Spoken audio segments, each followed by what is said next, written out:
नमस्कार, स्वराज एक्सप्रेस में आप सभी का स्वागत है। मैं हूं आपके साथ कविता पांडे और सीधे चलेंगे जलवायु परिवर्तन हेतु वैश्विक प्रयास, भारत की प्रतिबद्धता में राज्यों का योगदान पर विषय पर सम्मेलन का आयोजन किया जा रहा है।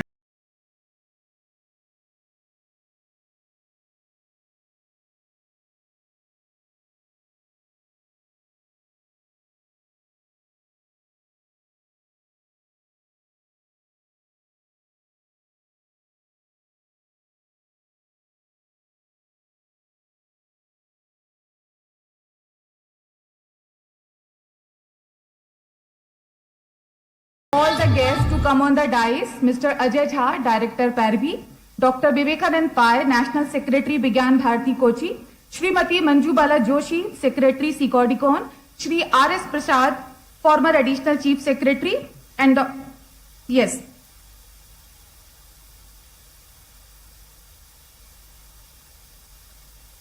सर्वप्रथम हम अटल बिहारी वाजपेयी सुशासन एवं नीति विश्लेषण संस्थान के सीईओ मिस्टर लोकेश शर्मा जी से आग्रह करते हैं कि वे माननीय मुख्यमंत्री जी का औषधीय पौधा व ट्राइबल पेंटिंग भेंट कर स्वागत करें।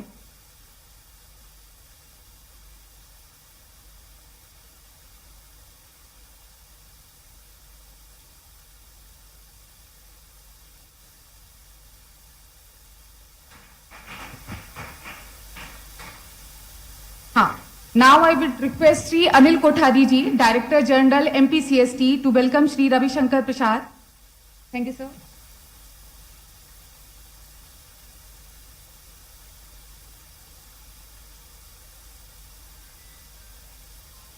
सुशासन संस्थान में कार्यरत प्रमुख सलाहकार डॉक्टर इंद्राणी बार पुजारी जी से मैं आग्रह करूंगी कि वे श्रीमती मंजू बाला जोशी, सेक्रेटरी सिकोडिकॉन का औषधि पौधा भेंट कर स्वागत करें।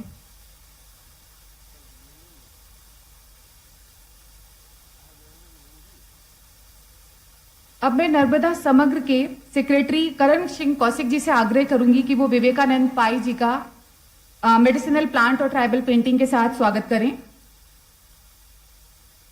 तालियां बजती रहनी चाहिए। अब मैं रिक्वेस्ट करूंगी संस्थान के डायरेक्टर श्री राजेश गुप्ता जी से कि वो श्री अजय झा जी का मेडिसिनल प्लांट और ट्राइबल पेंटिंग से स्वागत करें। प्लीज तालियां आप लोग बजाते रहें।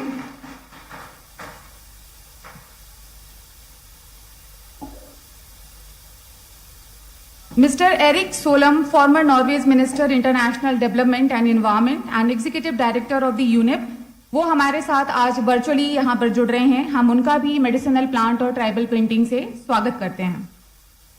सभी का धन्यवाद। आज के कार्यक्रम को आगे बढ़ाते हुए अब मैं अटल बिहारी वाजपेयी सुशासन एवं नीति विश्लेषण संस्थान के मुख्य कार्यपालन अधिकारी श्री लोकेश शर्मा जी को उनके स्वागत उद्बोधन के लिए सादर आमंत्रित करती हूँ।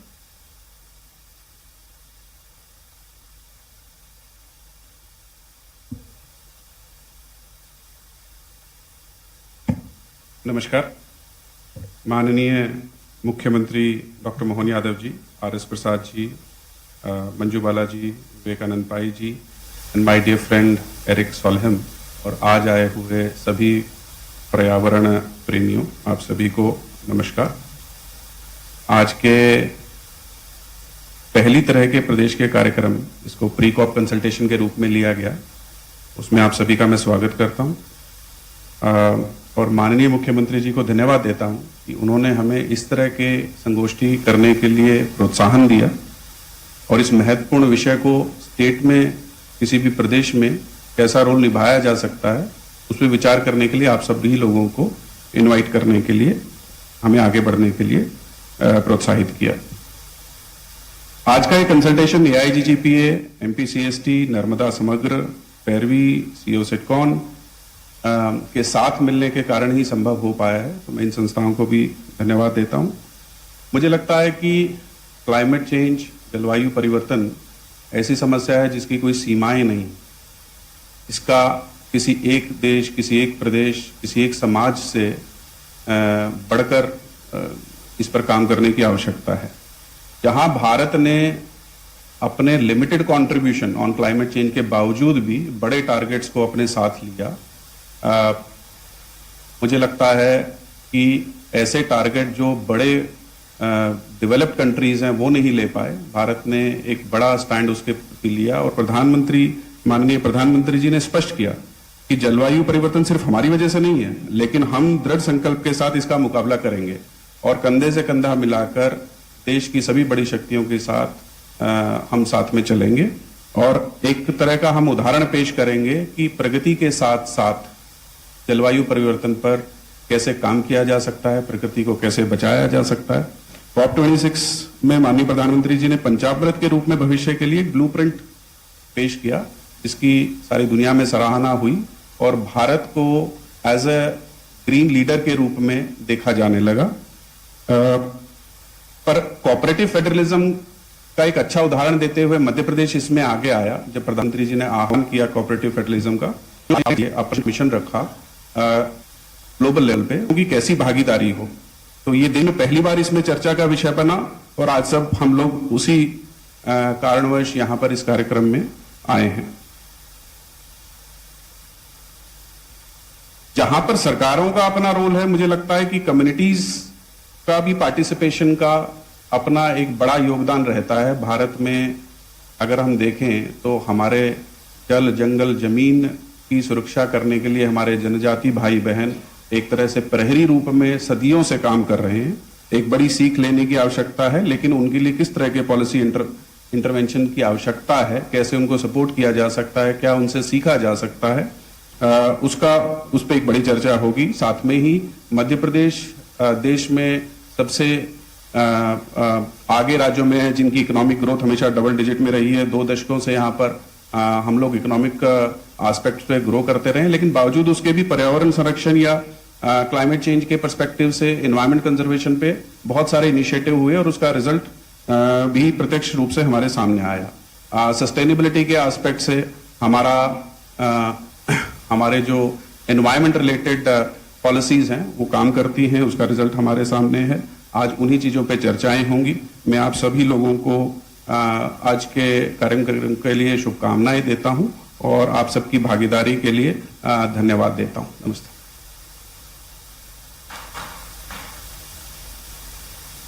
धन्यवाद सर। अब मैं public advocacy initiatives for rights and values in India पैरवी के संचालक श्री अजय झा जी को आज के कार्यक्रम की पृष्ठभूमि से सदन को अवगत कराने के लिए सादर आमंत्रित करती हूँ।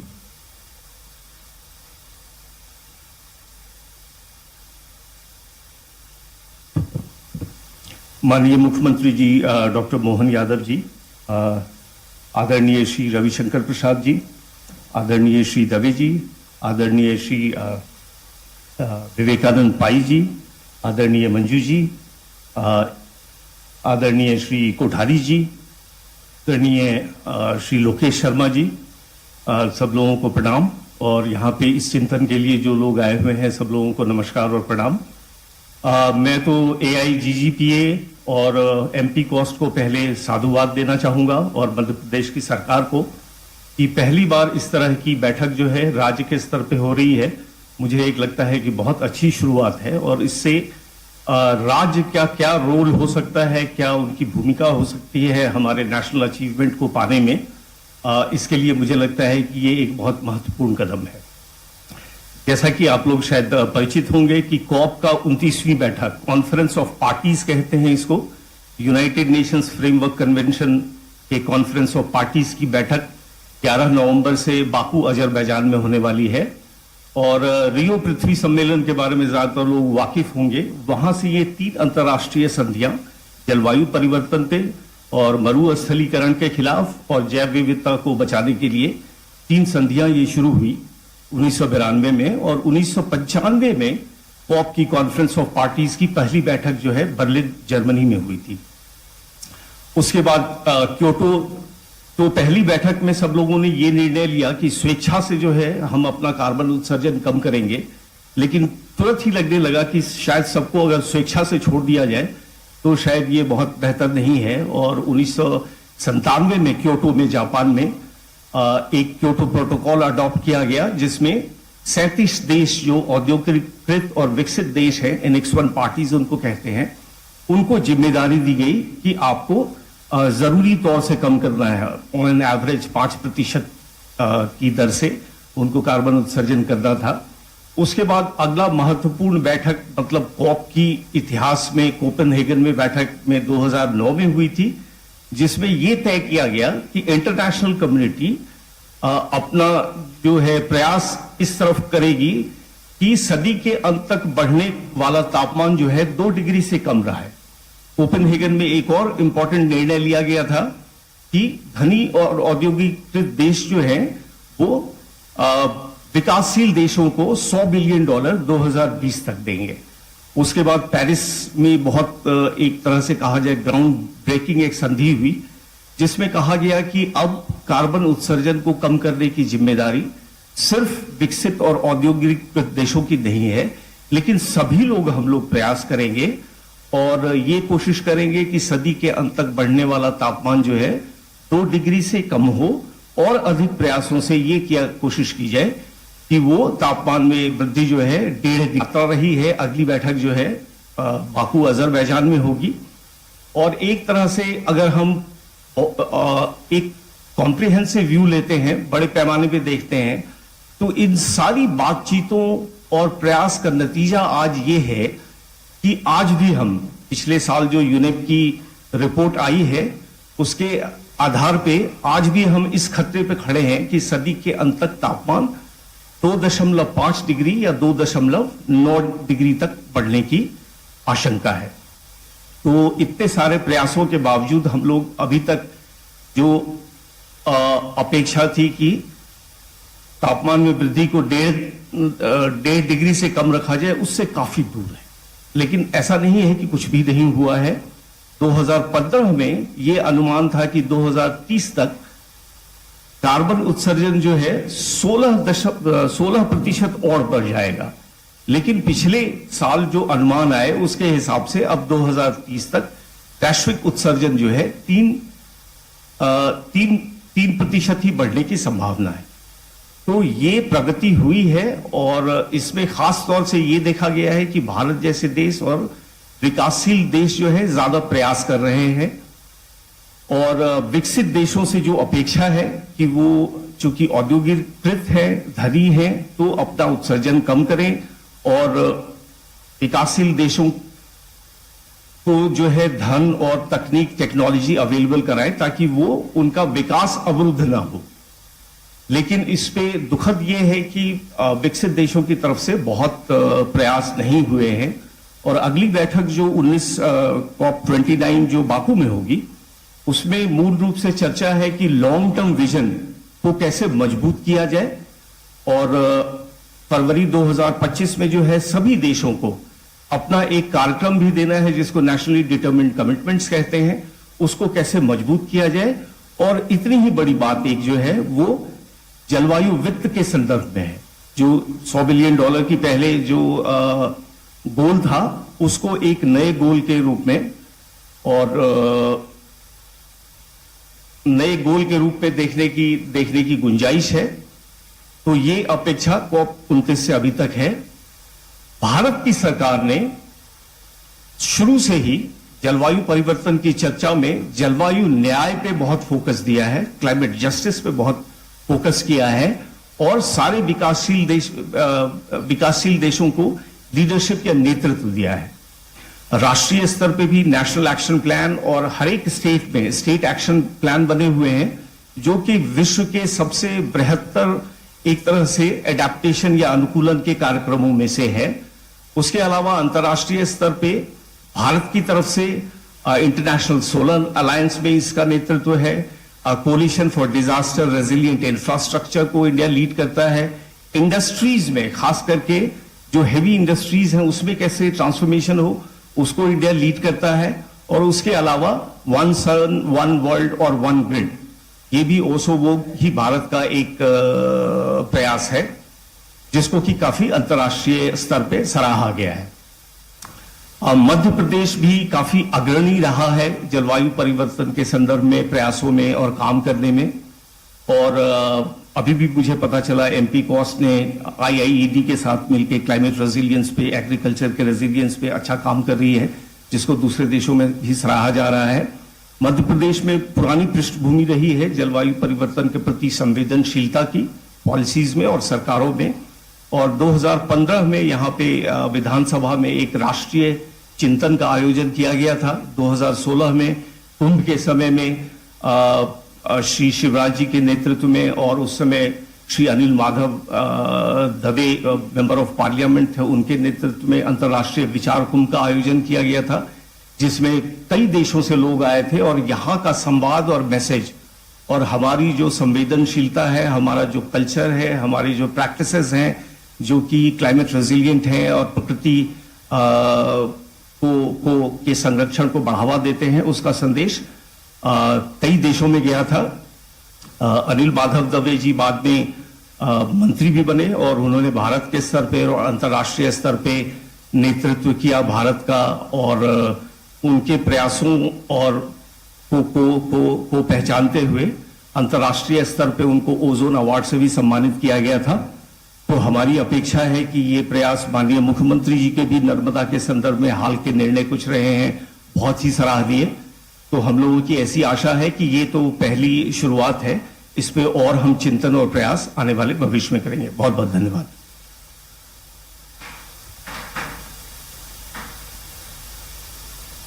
धन्यवाद sir. Now I would like to invite Mr. Erik Solheim, former Norway's Minister of International Development and Environment and Executive Director of the United Nations Environment Programme, to discuss on importance of state-level pre-COP consultation. The floor is yours, sir, now. Good morning, Bhopal. Namaskar. I'm so proud to be asked to speak to this very important event in Madhya Pradesh. I'm very happy that the Chief Minister is present and so many other dignitaries. And I say a big thank you to the Atal Vajpayee Institute and all the other institutions who made this very important event happening.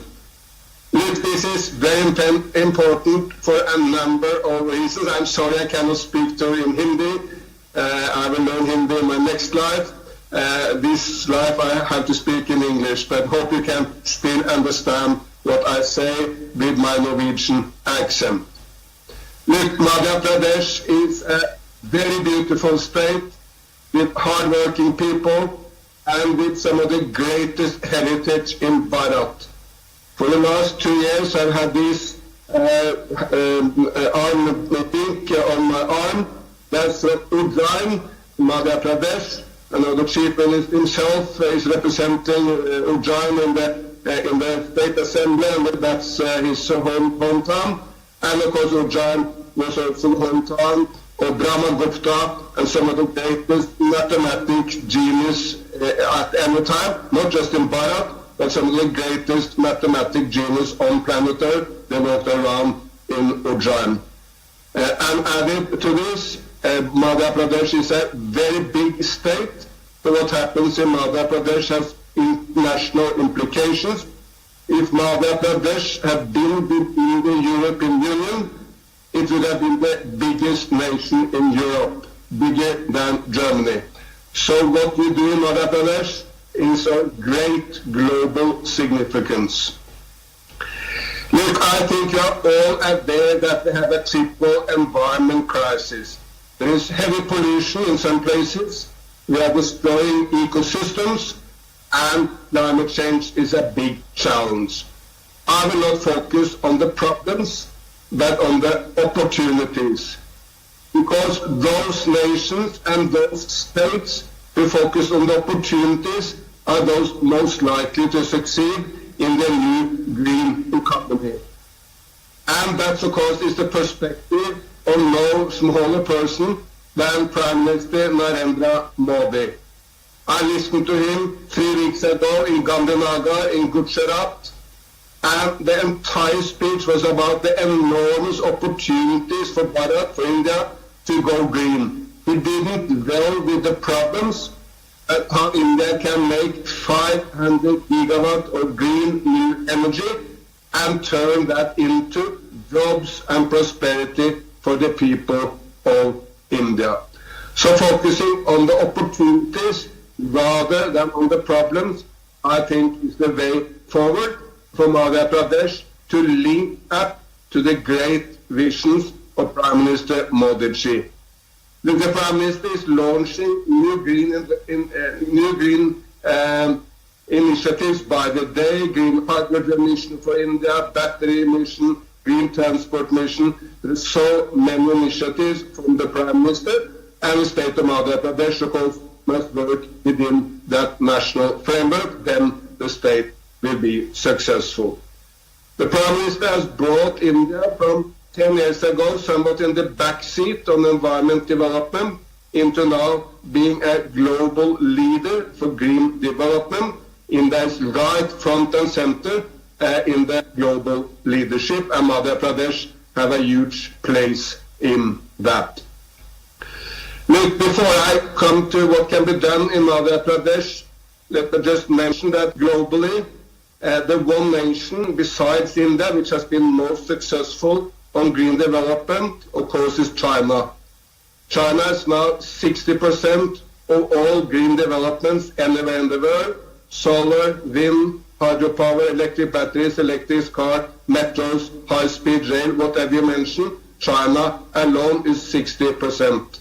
Last year, 2/3 of all new solar and wind plants in the world came into the grid in China. 1/3 was the rest of the world. Why did that happen in China? And that's what we should ask also in Madhya Pradesh. Because China saw an enormous opportunity to create jobs and prosperity by going green. China, for instance, in the past had no brand in the car industry, but now China is totally dominating the electric. Visited some of the biggest cities in China, and all scooters, all buses, all taxis, many trucks, and half of all new cars are electric. And of course, these are creating enormous amount of jobs because they're delivered by Chinese companies. So what Madhya Pradesh can learn from the Prime Minister, but also learn from China, is to see climate change as an opportunity for green growth, green development, bringing everyone out of poverty, creating jobs.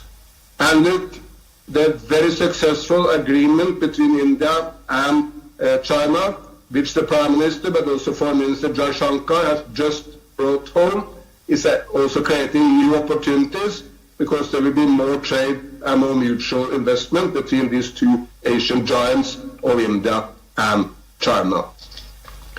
But then moving on, I will describe 4 major opportunities for the great state of Madhya Pradesh, where I hope I can help and other international actors can help you if you wish to embrace these opportunities. First, the state should embrace the enormous opportunities coming from the renewable economy. Look, in the past, every nation could only develop based on coal. That was why the Brits, the Germans, the Americans, later the Japanese, the Koreans, the Chinese, and the Indians all did development based on coal. There was no alternative. But now solar and wind energy, even with battery storage, is the cheapest energy anywhere in the world. And it's a huge opportunity. Prime Minister Modi has set a target for India, 500 gigawatt of renewable energy by 2030. That's a very high, very brave target, but I'm sure India will be able to live up to that target. So far, the most successful state, so far the most successful state in India in the renewable economy is the state of Gujarat. Gujarat alone has a target of 100 gigawatt by 2030. That's an enormous target. That would make the state of Gujarat alone the 8th big, if it was a separate state, it would have been the 8th biggest renewable economy in the entire world, just Gujarat. So these are enormous ambitions, and Gujarat is very well on its way to make this happen. In the deserts of Gujarat, the Adani Group will make the biggest solar and wind facility in the world. That alone is 30 gigawatt. I mean, not everyone understands all these figures, but just to understand, this is huge, huge, huge. It's a great ambitions and enormous work. What can State of Madhya Pradesh learn from Gujarat? I think the most important is that the policies must be right.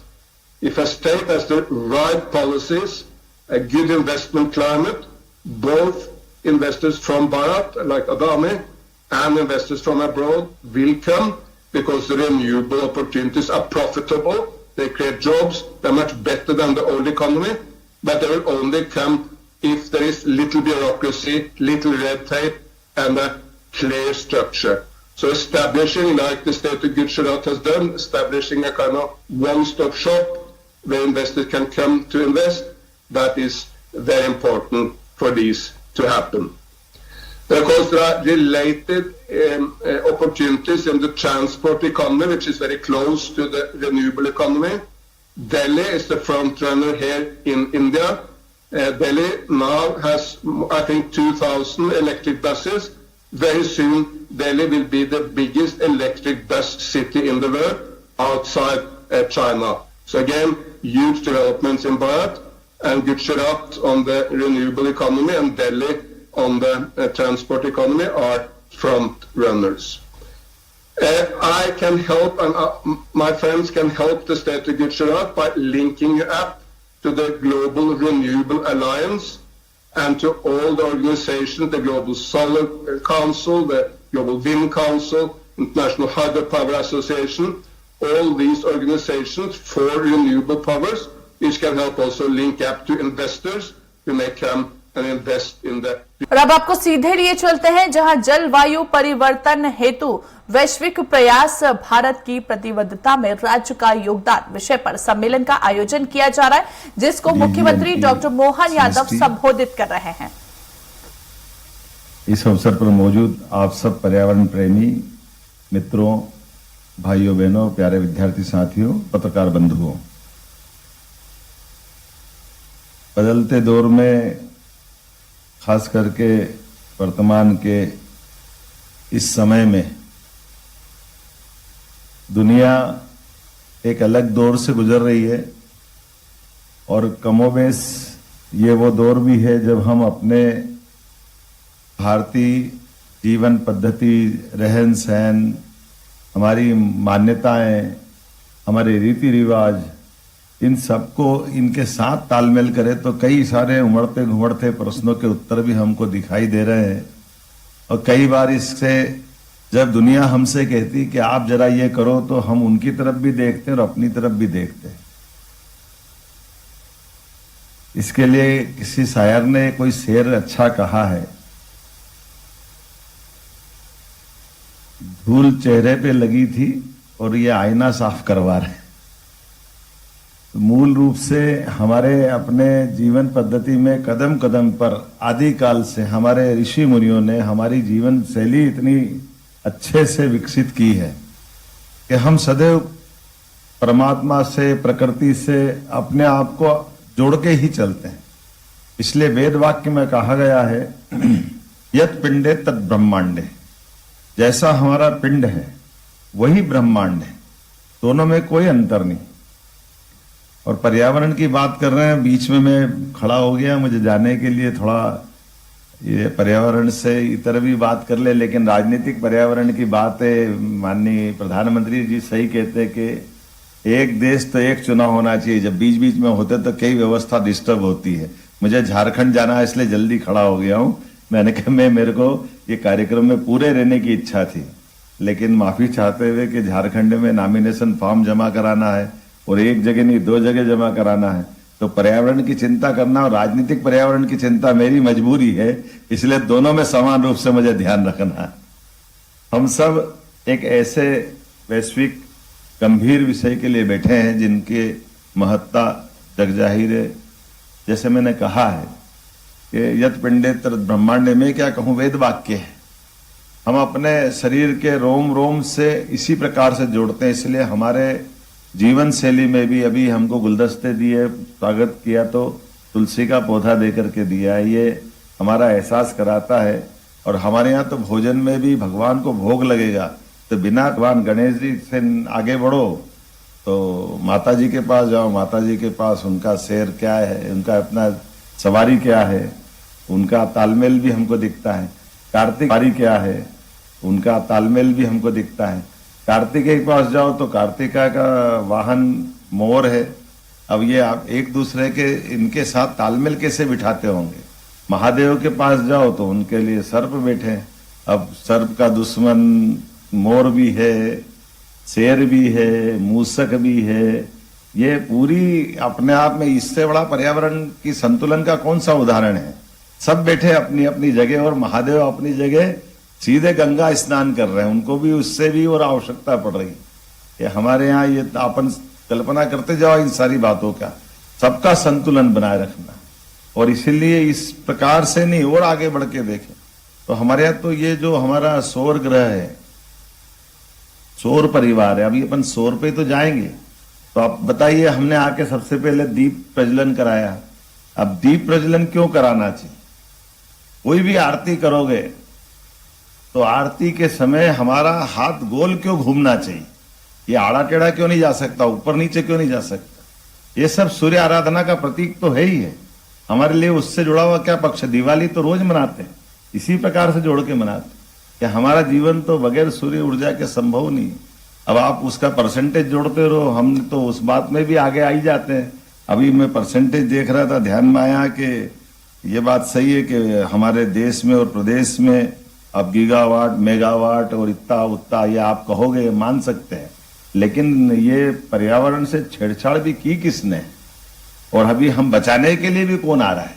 सबसे बड़ी संभावना भी तो हमारे ही पास है। हमारी जीवन शैली भी उसी प्रकार से, हमारा खान पान भी उसी प्रकार से। हमारे यहाँ जल की शुद्धता के लिए भी त्रिनाथ परंपरा में, हमारे यहाँ वैष्णव परंपरा में तो केवल एक शुद्ध वस्त्र में, वो भी गीला है तो भोग बनेगा, भोजन बनेगा। उसके अलावा उनको दूसरे को हाथ लगाने से भी तो हम कहाँ हमारी जीवन शैली में इसका अंतर करें। लेकिन फिर भी आज के इस दौर में, बदलते समय में, जो माननीय प्रधानमंत्री ने 500 गीगावाट का लक्ष्य लिया है कि 2030 तक हम अपने इस वर्तमान के दौर में अपनी ऊर्जा की दृष्टि में आगे बढ़ेंगे, तो हम भी अपने मध्य प्रदेश का लक्ष्य भी बड़ा लेके चल रहे हैं। और खास करके मध्य प्रदेश तो प्रकृति के वरदान के रूप में आया, परमात्मा की विशेष कृपा हमारे पे से। इसलिए हम प्रगति भी चाहते हैं लेकिन प्रकृति भी चाहते हैं, दोनों का तालमेल करा के लेके चलना चाहते हैं। दोनों में कोई अंतर नहीं करते। ये परमात्मा की कृपा भी है और हमारी जीवन पद्धति भी है। और भोपाल, और ये तो यहाँ अगर मैं बात कर रहा हूं तो और आनंद आता है। अभी थोड़े दिन की बात है, रातापानी ज्यादा दूर नहीं है, टाइगर अभयारण्य में है। यहाँ दिन में जिन सड़कों पे मनुष्य घूम रहे, रात में शेर भी घूमते हैं। तुम भी जियो, हम भी जीने दो, हम जियो और जीने दो का इससे बड़ा उदाहरण कहाँ रहेगा। हमारे अपने इस प्रकार के वातावरण में जीने की जो जीवन शैली आई है, ये हमारे लिए कदम कदम पर उसी प्रकार से ले जाती है जिसके कारण से हम दुनिया में जाने जाते हैं।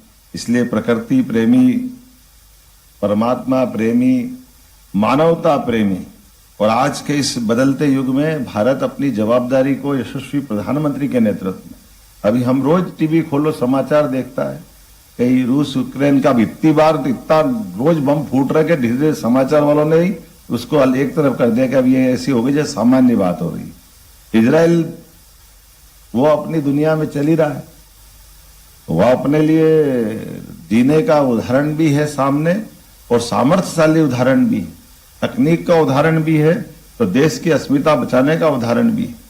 लेकिन इनके समान रूप से रूस यूक्रेन युद्ध में भी देखो, लेकिन सभी की ओर से आशा की किरण अगर कहीं दिखाई दे रही है तो यशस्वी प्रधानमंत्री श्रीमान नरेंद्र मोदी और भारत के साथ दिखाई दे रही। हमें इस बात का आनंद है जो सभी के बीच में जो हमारा मूल भाव है, वो भाव हमको वापस उस स्थान पे ले जा रहा है। और इसीलिए तो हमारे लिए विवेकानंद ने कहा कि 21 शताब्दी भारत की होगी। ये सारे उमड़ते घुमड़ते प्रश्नों के बीच सामर्थ्यशाली भी बनना है, पर्यावरण प्रेमी भी बनना है, हमारे विचार को आगे भी बढ़ाना है और हमारे माध्यम से इस वसुधा को भी बचाना। इसलिए तो हमारे कोई भी कथा भागवत का समापन भी होता है तो सदैव वो पर्यावरण की भावना से ही होता है। जब हम सब 4 वाक्यों में अपनी बात पूरी कर देते हैं, धर्म की जय हो, अधर्म का नाश हो, प्राणियों में सद्भावना और विश्व का कल्याण हो, इससे बड़ी उदात्त भाव क्या हो सकती। तो आज के इस अवसर पर हमारे बीच नर्मदा समग्र के अध्यक्ष भी जुड़े हैं, जब हम नर्मदा नदी के बारे में सरकार ने निर्णय किया है कि नर्मदा जी और नर्मदा जी के तटों का संरक्षण, हम अंदर की नदी के अंदर की जो उत्खनन की चीजें हैं उसको रोकने का प्रयास भी करेंगे। जो इकोसिस्टम बनाया हुआ है, न केवल नर्मदा, ये तो नदियों का मायका है मध्य प्रदेश। कौन सी नदी ऐसी है जो यहाँ हमारे यहाँ से जाकर के गंगा को भी बलिष्ठ बनाना, तो सोन के बिना गंगा भी पूरी नहीं होती है। और गंगा बेसिन के अंदर बात करो तो हमारी चंबल से लेके छिपरा तक सब आगे जा करके यमुना के माध्यम से हम अपने जल अर्पण उनसे ही तो करके आगे बढ़ाते हैं। तो मैं उम्मीद करता हूं आज के इस दौर में हम सब जो यहाँ विचार मंथन करेंगे, इसमें नवनीत मिलेगा और इसमें अमृत मिलेगा। मेरी अपनी ओर से जल्दी जाने की क्षमा चाहते हुए एक बार पूरे अच्छे कार्यक्रम की शुभकामना देता हूं। बहुत बहुत धन्यवाद। धन्यवाद माननीय मुख्यमंत्री महोदय, आपने बहुत ही सरल शब्दों में सदन के सामने अपनी बात रखी। समय की कमी के कारण माननीय मुख्यमंत्री जी को जाना पड़ा। हम कार्यक्रम को इसी तरह जारी रखेंगे।